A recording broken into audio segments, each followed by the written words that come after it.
Hello, വീടിനടുത്ത് നിന്ന് കുറച്ച് മാങ്ങ കിട്ടി. അതെന്നെങ്കിൽ സ്കൂളൊക്കെ തുറക്കുമല്ലേ, അന്നേരം കുറച്ച് മാങ്ങ എടുത്ത് വിളഞ്ഞു പോകാത്ത മാങ്ങ നോക്കി എടുത്ത് അച്ചാറിടാമെന്ന് വിചാരിച്ചു. അങ്ങനെ ഒരു 10-14 മാങ്ങ ഞാൻ വിളയാത്തത് നോക്കി എടുത്തിട്ട് അതൊന്ന് കഴുകി ഒന്ന് തുടച്ചെടുത്തിട്ടുണ്ട്.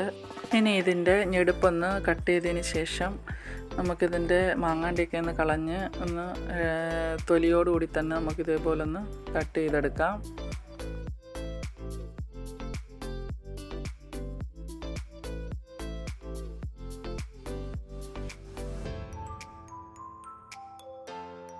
അങ്ങനെ എടുത്ത മാങ്ങകളെല്ലാം നമ്മൾ ഇതേപോലെ ഒന്ന് ചെത്തി വൃത്തിയാക്കി എടുത്തിട്ടുണ്ട്.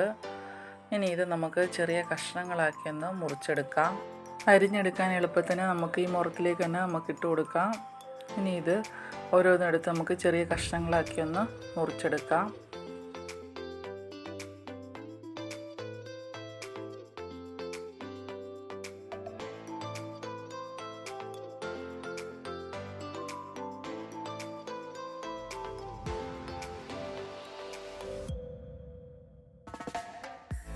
അങ്ങനെ നമ്മൾ എടുത്തു വച്ചിരുന്ന മാങ്ങയെല്ലാം ഇതുപോലെ ഒന്ന് നമുക്കൊന്ന് കട്ട് ചെയ്തെടുക്കാം. അങ്ങനെ നമ്മൾ മാങ്ങയെല്ലാം ഇതേപോലെ ചെറിയ കഷ്ണങ്ങളാക്കി ഒന്ന് മുറിച്ചെടുത്തിട്ടുണ്ട്. ഇനി നമുക്ക് ഇത് മാങ്ങ അച്ചാർ തയ്യാറാക്കാം. അച്ചാർ തയ്യാറാക്കാനായിട്ട് ഒരു ഉരുളി ഞാൻ ഗ്യാസ് അടുപ്പിലേക്ക് വെച്ച് കൊടുത്തിട്ടുണ്ട്. ഉരുളി ഒന്ന് ചൂടായി വരുന്ന സമയത്ത് നമുക്ക് ഓയിൽ ഒഴിച്ചു കൊടുക്കാം. ഞാനിവിടെ അച്ചാറിടാനായിട്ട് എടുത്തിരിക്കുന്നത് എള്ളെണ്ണയാണ്. ഇതേ നല്ലെണ്ണയാണ് ഞാൻ യൂസ് ചെയ്യുന്നത്. നമ്മൾ എള്ളെണ്ണ ഉപയോഗിക്കുമ്പോൾ നമ്മുടെ അച്ചാറിന് നല്ലൊരു ടേസ്റ്റ് കിട്ടും.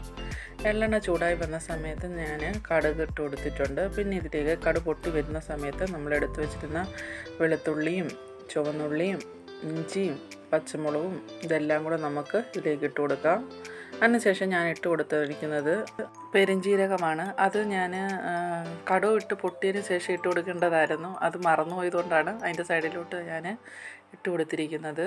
പെരുംജീരകം ചേർക്കുന്നതെന്ന് പറഞ്ഞാൽ നമ്മുടെ അച്ചാർ നല്ലൊരു മണവും നല്ല ടേസ്റ്റ്. നമ്മൾ മാങ്ങ അച്ചാർ ഇഷ്ടമല്ലാത്തവരായിട്ട് ആരും തന്നെ കാണത്തില്ല.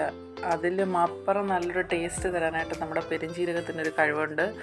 അതുകൊണ്ട് തന്നെ ഞാൻ പെരുംജീരകം ഇട്ട് കൊടുത്തത്. ഇതിപ്പോൾ നല്ല രീതിയിൽ മൂത്ത് വന്നിട്ടുണ്ട്. കരിവേപ്പിലൊക്കെ ഇട്ട് കൊടുത്തിട്ടുണ്ട്. ഇനി നമുക്ക് ഗ്യാസ് ഓഫ് ചെയ്യാം.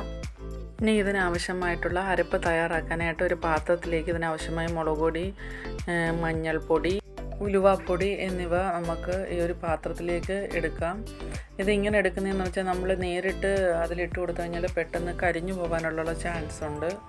അതുകൊണ്ടാണ് നമ്മൾ ഇതേപോലൊരു പാത്രത്തിലെടുത്തിട്ട് നമുക്കിതിലേക്കൊന്ന് ഇട്ട് കൊടുക്കാം. ഇതേപോലെ എന്നിട്ട് ഗ്യാസ് ഓൺ ചെയ്യാം. എന്നിട്ട് നല്ല രീതിയിലൊന്ന് നല്ല പച്ചമണമൊക്കെ മാറി വരുമ്പോഴത്തേനും നമുക്ക് ഈ കായപ്പൊടി ചേർത്ത് കൊടുക്കാം.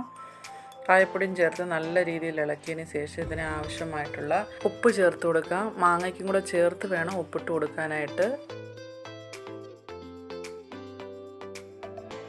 ഉപ്പിട്ട് നല്ല രീതിയിലൊന്ന് ഇളക്കിയതിന് ശേഷം ഇതിലേക്ക് നമുക്ക് ഒരു 4 ടേബിൾ സ്പൂൺ വിനീഗറും കൂടെ ചേർത്ത് കൊടുക്കാം. ഇത് നല്ല രീതിയിലൊന്ന് പറ്റി കുറുകി വരുന്ന സമയത്ത് നമുക്ക് ഗ്യാസ് ഒന്ന് ഓഫ് ചെയ്തതിന് ശേഷം നമ്മൾ അരിഞ്ഞു വെച്ചിരുന്ന മാങ്ങ ഇതിലേക്ക് നമുക്ക് ചേർത്ത് കൊടുക്കാം. മാങ്ങ ഇട്ട് കൊടുത്തതിന് ശേഷം നല്ല രീതിയിലൊന്ന് ഇളക്കിയെടുക്കാം. ഈ സമയത്ത് നമ്മൾ ഇളക്കിയതിന് ശേഷം ഉപ്പുണ്ടോ എന്നൊന്ന് നോക്കാം. ഉപ്പില്ലെങ്കിൽ നമുക്ക് ഈ സമയത്ത് നമുക്ക് ചേർത്ത് കൊടുക്കാം.